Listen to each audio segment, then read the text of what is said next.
2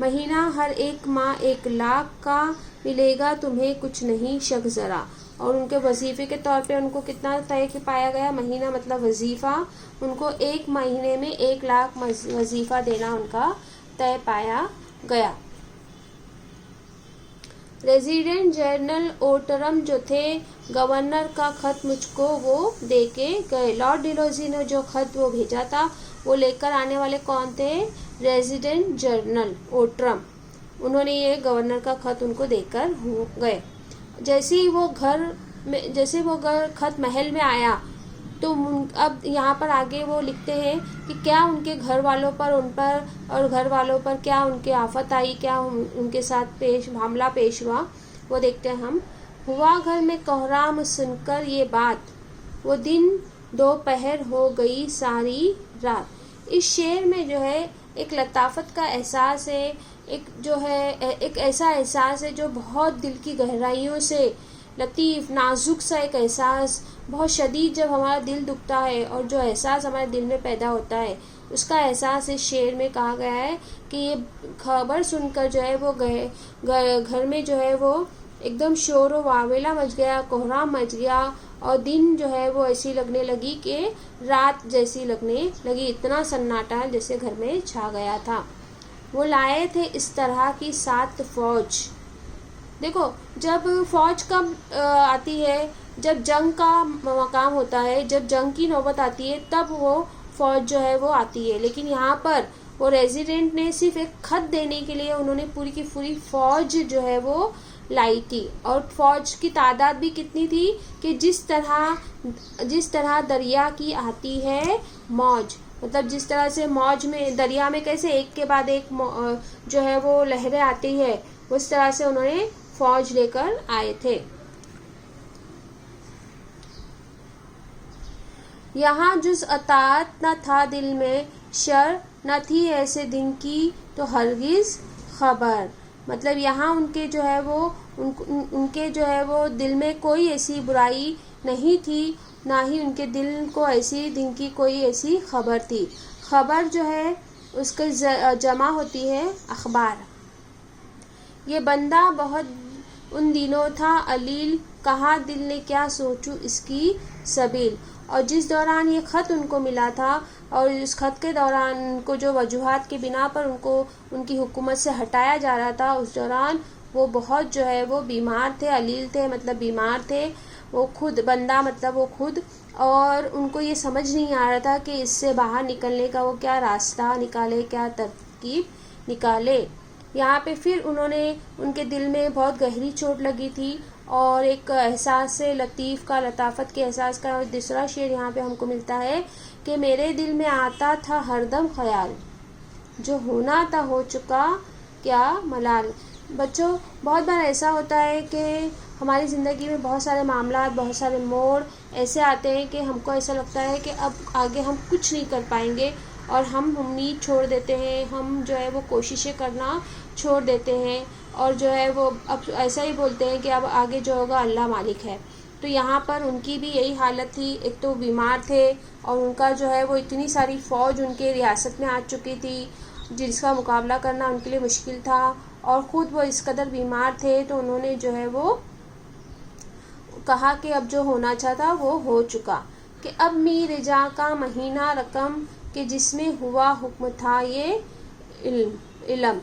اب وہ یہ بتا رہے ہیں کہ وہ کون سا دن اور کون سا تاریخ اور کون سا مہینہ تھا. تو بچوں آپ کو پتہ ہے کہ پہلے زمانے میں انگریزی مہینہ، انگریزوں کے آنے کے کئی سالوں بعد انگریزی مہینوں کا رواج شروع ہوا، لیکن اس کے پہلے جو ہے وہ اسلامی تاریخ اور اسلامی مہینے ہی گنے اور پڑھے جاتے تھے. تو انہوں نے بتایا کہ اس وقت جو ہے وہ ربیع الاول کا آخری مہینہ چل رہا تھا اور جس میں یہ حکم جو ہے وہ ان پر لاگو ہوا تھا ان کو ہٹانے کا. تو یہاں حکم کی جمع ہے احکام اور علم کی جمع ہے علوم. ٹھیک ہے. ولا بس تو ہفتم تھی اس ماہ کی، ولا مطلب تاریخ اور بس تو ہفتم مطلب 27. تو وہ تاریخ کون سی تھی اس ماہ کی؟ ربیع الاول کے ماہ کی تاریخ تھی 27. چھٹی سلطنت جس میں مجھ شاہ کی، شاہ کا مطلب میں نے آپ کو پہلے بتا چکی ہوں بادشاہ کی. تو ان کی جو ہے سلطنت اس دن ان سے چھٹی تھی۔ 71 تھے سن 1200 پر زیادہ، مطلب کون سا سن چلا تھا؟ سن 1271 سے کچھ زیادہ پہلے کی بات تھی۔ تو میری زبان سے رکھ اب اس کو یاد، تو انہوں نے کہا کہ اس میری زبان سے یہ دن اور تاریخ کو کیا رکھنا؟ یاد رکھنا۔ اب یہاں پہ دن بھی بتا رہے تھے، وہ دن پنجشنبہ کا تھا اے عزیز۔ عزیز مطلب یہاں وہ ہم سے مخاطب ہے، کیا ہے دوستوں، کہ وہ دن کون سا تھا؟ پنجشنبہ کا تھا، اور نہ باقی رہے کچھ ریاست کی چیز، اور وہاں پر ان کے پاس جو ہے وہ کوئی بھی چیز ریاست کی اب ان کے قبضے میں نہیں تھی۔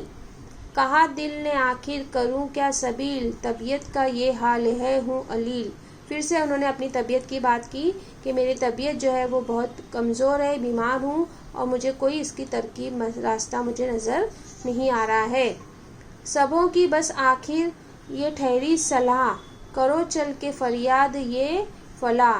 پھر ان کے اکثر بادشاہوں کے ساتھ جو ہے وہ ان کے وزیر ہوتے ہیں جو ان کو صلاح مشورہ کرتے ہیں، تو انہوں نے ان کو صلاح دیا کہ آخر کا ضد ہے، دیکھو زواد لکھا ہے مطلب ضد ہے، کہ مشورہ کی دیا کہ سب کے پاس جا کے کیا کرتے ہیں، سب کے مطلب رعایا کے سامنے کیا کرتے ہیں؟ فریاد کرتے ہیں، فلاح یعنی بھلائی کی۔ بلا کر عزیزوں کو میں نے کہا کہ رخصت میں ہوتا ہوں حافظ خدا۔ تو ان کے مشورے کے بعد انہوں نے جتنے ان کے عزیز دوست احباب تھے ان سب کو بلایا اور کہا کہ میں اب جا رہا ہوں، اور انہوں نے ان سے خدا حافظ کہا۔ رعایا سے اور تھے جو میرے عزیز، ہر ایک سے کہا میں نے اے با تمیز، اور سبھی کے سامنے، رعایا کے سامنے، ان کے دوست احباب، عزیز کے لیے دوسرا ضد جو ہے، عزیز کی ضد ہے رقیب، تو انہوں نے رعایا سے کہا، اپنے دوستوں سے کہا، ہر ایک سے کہا بہت تمیز کے ساتھ۔ با تمیز کی ضد ہے بد تمیز، بہت تمیز سے انہوں نے کہا۔ کیا کہا؟ رہے جب تلک میرے سائے میں سب، کرم سے کیا پرورش روز و شب۔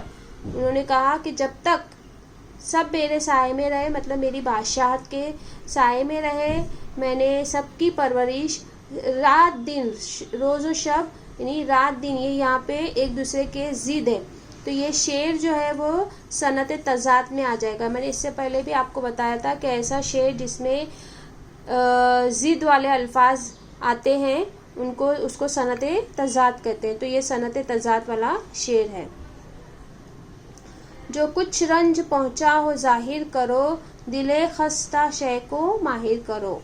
جیسے ہم کسی سے معافی مانگتے ہیں تو ہم بولتے ہیں نا کہ اگر میری طرف سے آپ کی کوئی دل دکھا ہو تو اگر آپ چاہو تو ہم بتا سکتے ہو، تو انہوں نے کہا کہ اگر تم کو ایسا کوئی رنج پہنچا ہو تو مجھے بتاؤ، دل خستہ شے کو ماہر کرو، مطلب میرا دل بہت دکھی ہے، تم اس کو جو ہے اس کو ظاہر کرو۔ سبوں نے دیے راضی نامے مجھے، کہ آخر تھے سب کے یہ فیصلے۔ تو سبوں نے جو ہے وہ ان سے راضی نامہ دیا، مطلب انہیں ان کے ساتھ خوشی کا اظہار کیا، اور ان کو مطلب خوشی خوشی ان کو کیا کیا؟ رخصت کیا، تاکہ خوشی تو نہیں بولنا چاہیے کیونکہ وہ ان کے چہیتے بادشاہ تھے، لیکن حالات ایسے تھے کہ کوئی ان کے لیے کچھ نہیں کر سکتا تھا۔ فوج پوری ان کی ریاست میں داخل ہو چکی تھی، انگریزوں نے پوری طرح سے جو ہے وہ محل پر اور ریاست پر جو ہے وہ قبضہ کر لیا تھا، تو اب کوئی چارہ نہیں تھا کہ حالات کے ساتھ سمجھوتا کر لیا جاتا، تو اس لیے انہوں نے جو ہے وہ ان کو جو ہے وہ خوشی سے ان کو جانے دیا۔ معنی اور اشارات بھی آپ دیکھ لیجئے یہاں پر۔ طلا مطلب قسمت، خلا کرنا مطلب خالی کرنا، جفاکش ظلم برداشت کرنے والا، لاٹ انگریزی لفظ لارڈ ہے، مہینہ مطلب ملنا، ہر مہینے ملنے والا وظیفہ، کوہرام شور واویلا، سبیل راستہ، ترکیب حل، میر جاں کا مہینہ ربیع الاول کا مہینہ، ولا یعنی تاریخ، بس تو ہفتم 27، زیادہ، پنجشنبہ جمعرات، دل خستہ شے بادشاہ کا دکھی دل، ماہر کرنا مراد آگاہ کرنا، راضی نامہ رضامندی کا مطلب اظہار کرنا۔ ٹھیک ہے، پھر یہاں پر آپ کو اس طرح سے معنی اور اشارات آپ کو یہاں پر آپ کے گھر کام کے طور پہ آپ کو لکھنا ہے۔ اس کے علاوہ آپ کو جو سرگرمیاں کرنی ہیں وہ میں آپ کو یہاں پہ سمجھا دیتی ہوں۔ آپ کو جن اشعار سے یہاں پہ میں نے مفہوم دیے ہوئے ہیں ان کے حساب سے آپ کو جو ہے وہ مفہوم آپ کو ڈھونڈ کر شعر ان کا ڈھونڈ کر لکھنا ہے۔ یہاں پہ کچھ بیانات صحیح ہیں، کچھ غلط ہیں۔ جو بیانات صحیح ہیں ان کو صحیح رکھنا ہے، کچھ غلط جو ہے وہ ان کو صحیح کر کے لکھنا ہے۔ پھر نظم کا وہ شعر لکھنا ہے جس میں محاورہ آیا ہے۔ تو یہاں پر ایک محاورہ ہے ماہر کرنا۔ ماہر کرنا اس کا مطلب ہوتا ہے مراد آگاہ کرنا۔ تو یہاں پر وہ شعر یہ ہے، جو کچھ رنج پہنچاؤ ہے ظاہر کرو، دل خستہ شے کو ماہر کرو۔ یہ شعر جو ہے ایسا ہے جس میں محاورہ آیا ہے۔ پھر درج الفاظ کے لیے نظم میں آئے ہوئے لفظ لکھنا ہے۔